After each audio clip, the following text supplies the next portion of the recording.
Joining me today from the south of France is Debra Anderson, the artist, filmmaker, photographer, to give us a little background, a little insight into her imagery of the Native American women and the Native reservations in the US.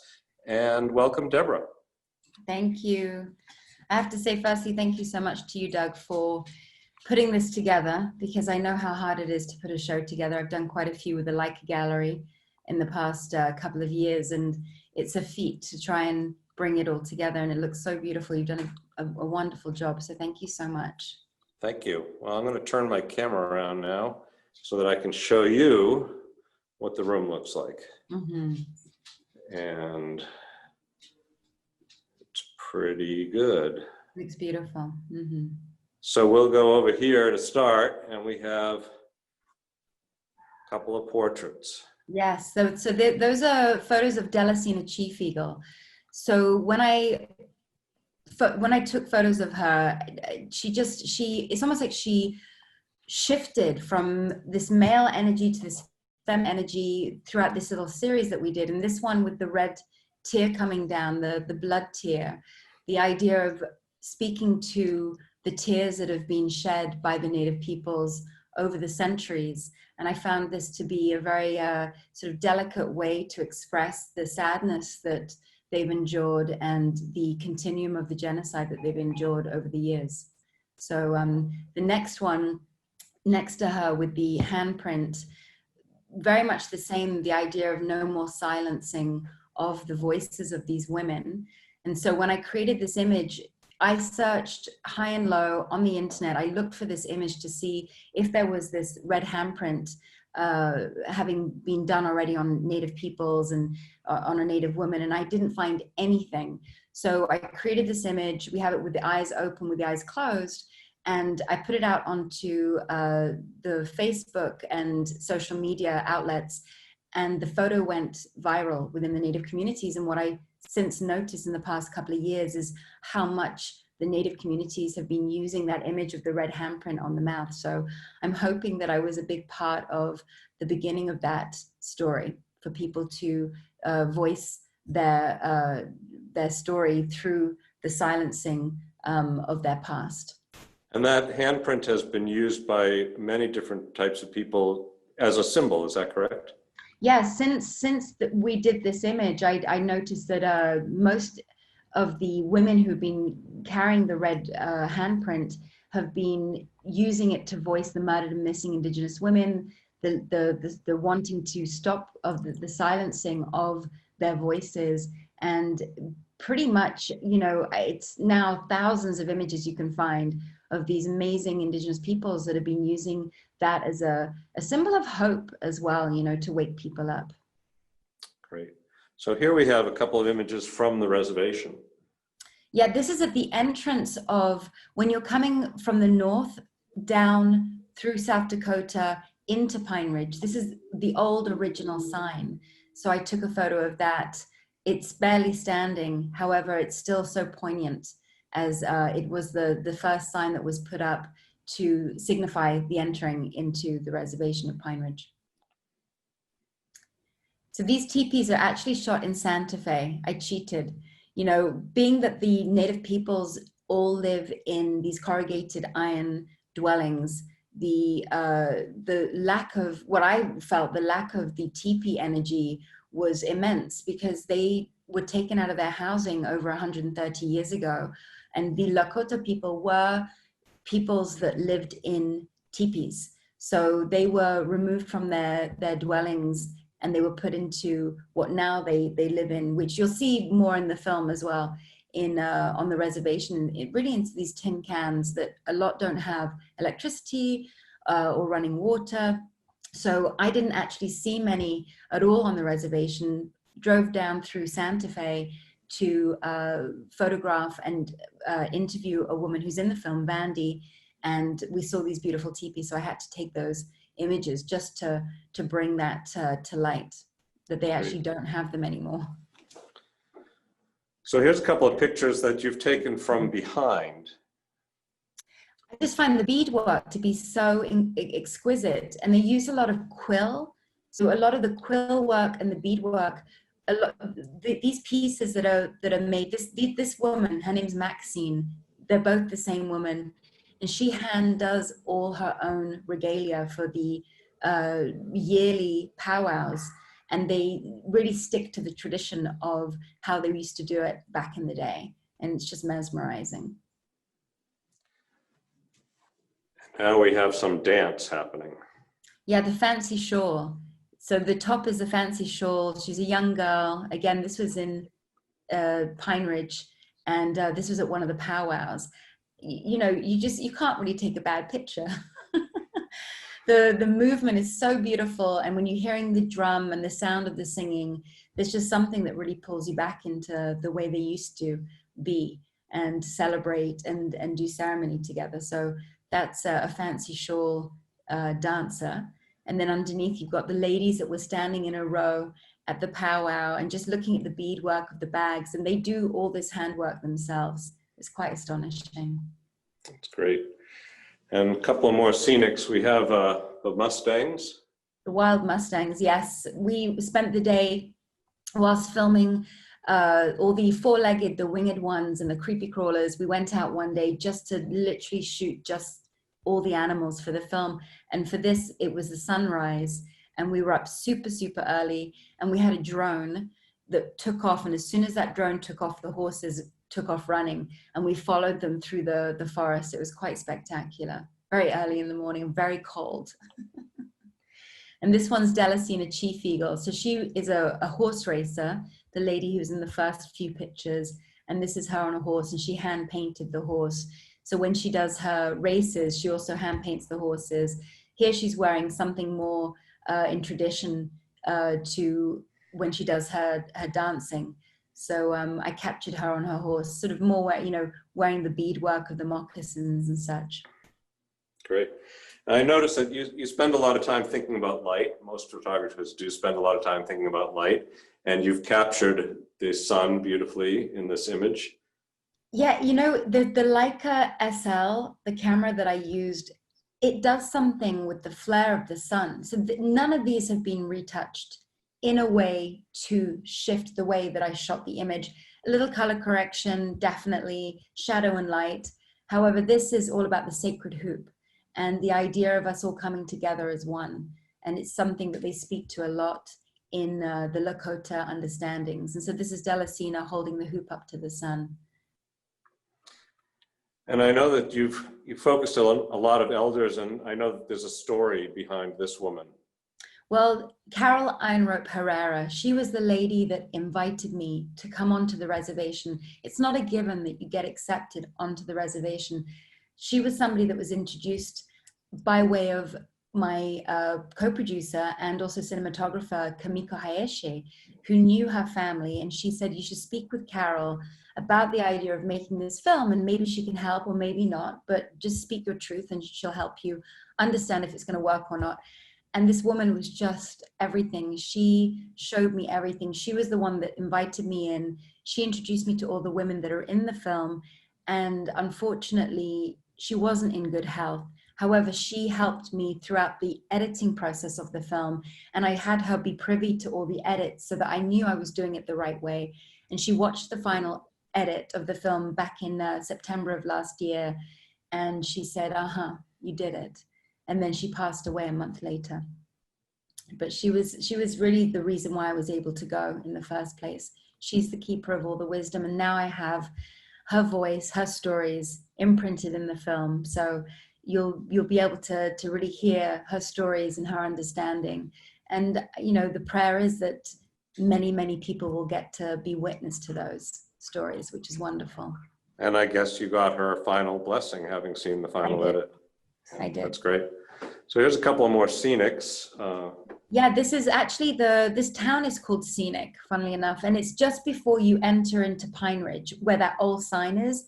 This is just an abandoned little town where they used to have a bar. And this is the bar. And then there was another bar next to it. And on the signage, it says Indians allowed, because of course the Indians were unable to drink on the reservation. It is and continues to be illegal.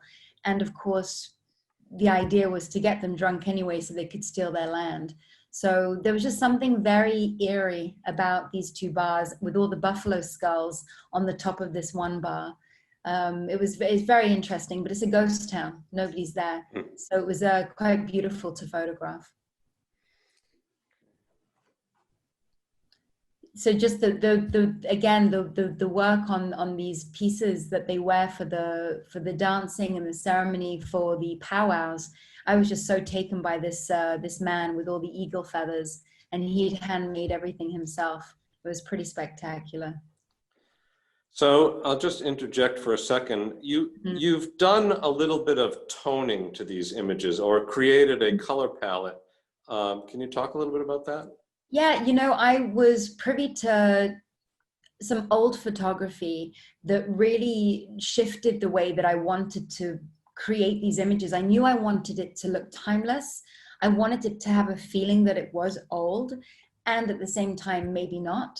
So I definitely had this feeling of taking it into this sepia yet color tone without it looking too modern and without it looking too old. So it was very specific. I mean, I even colorized the film. I was very specific about the tone of the film so that it had really the feeling that I felt when I was there. So it was very well thought through. It's something that somebody else noticed. And did you think about this? Is this something that you landed? And I said, no, I looked at a lot of old photography and felt that this was a beautiful way to express the feeling of the old, the ancient stories, and bringing it into the new. So yes. Right.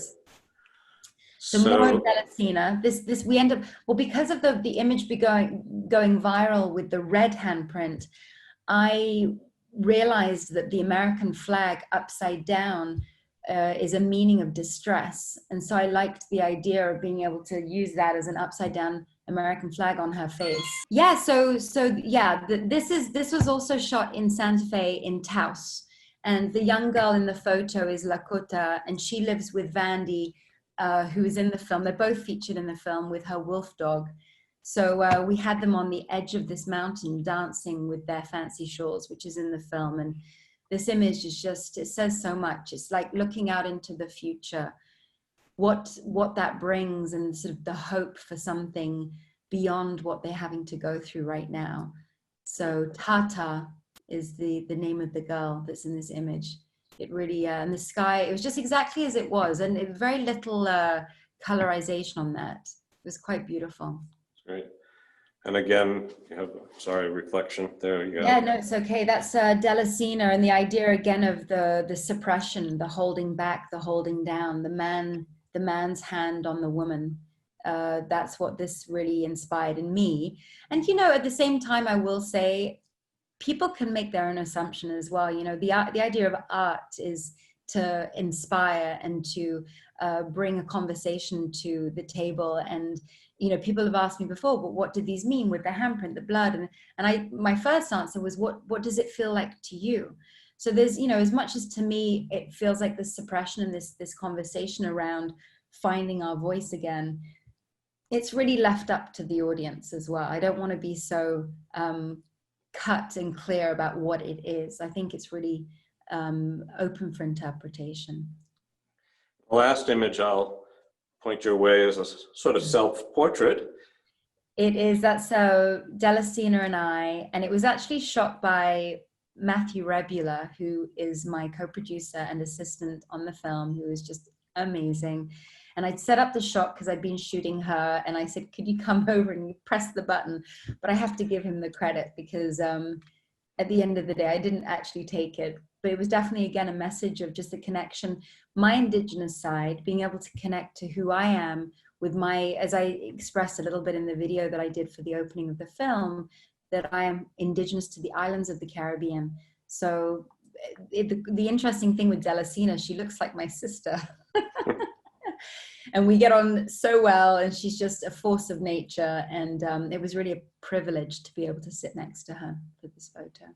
That's great. So I'll just ask you, because a lot of people have asked me, technically, I know you mentioned that you use a Leica SL. Can you talk a little bit about maybe some of the technical aspects of how you shoot, or how you decide to shoot in front of a backdrop, and things like that. Of course. You know, I think the big thing to speak to with all of these photos is that they're totally shot in natural light. So there's no lighting for anything of this series, and even the film, everything was shot with natural light. And I really wanted it to be that way, so it felt very authentic. And I also wanted it to be that way so that it would be very quick, so I didn't have to worry about people wasting their time sitting in front of lights trying to, you know, get things organized. I feel like when you're able to find the right light and just bring somebody into that light, it's a much quicker process. So that was the reason why I chose to really sit with that feeling. The Leica SL camera is incredible and so easy to use. And I had a couple of different lenses. So I can't really tell you which one I used for what. When we did the backdrop with the mottled background with the regalia, the lighting was coming from above me and to my left-hand side. So again, I was so blessed to have this beautiful lighting, and just kept it very raw. So I think I really didn't overthink it. And I've had, you know, 18 years as a photographer now, and I've learnt my light, and I've worked with lighting. And I remember back in the day, I'd only shoot black and white, and I used to shoot film 3200 Ilford. And as soon as I got into color, I just felt like I would never master it. I just felt like that just isn't my strong point. And so I really played with color to find what would be my style. And I love printing on matte paper, even though these ones, I believe they're, I think they're not glossy, that's for sure. But I know they're on like a luster finish. Yeah, I think they're luster. I'm looking now, I'm just making sure. But I think they're luster. I've always loved printing on matte paper. I always like the feel of that raw quality. So the feeling behind all of this was to give it really a delicate feel, that when you look at the pieces, it wasn't overly glamorized, because it just isn't, and that isn't who they are. So technically speaking, it was just me and my camera and no lighting. And I would just say that I think the years of practicing light allowed me to be able to hold these portraits and these photos in a way that I only could have done because of all the years of working with light. That's great. And it clearly keeps your crew smaller. Yes, but it also makes me have to work a little harder. That's always the struggle that I'm always battling, is that I always call it commando style. It's just me and my camera. So, and I've shot many people in that way, many celebrities, and they're always shocked to see that basically it's just me. And they're like, well, where's your assistant? Where's your crew? I'm like, you're my assistant, you're my crew. And then I'll have them, you know, I've had many amazing people, you know, George Clooney, Elton John, Pink, and various other, you know, iconic singer-songwriters and actors and such. And they've all wondered why I didn't have a team. And there are other times that I do, but, you know, with all these images, there was no makeup. You know, I was the one fixing hair and patting down the brow, but it was natural all the way. Sounds great. And any final thoughts you'd like to leave our audience with?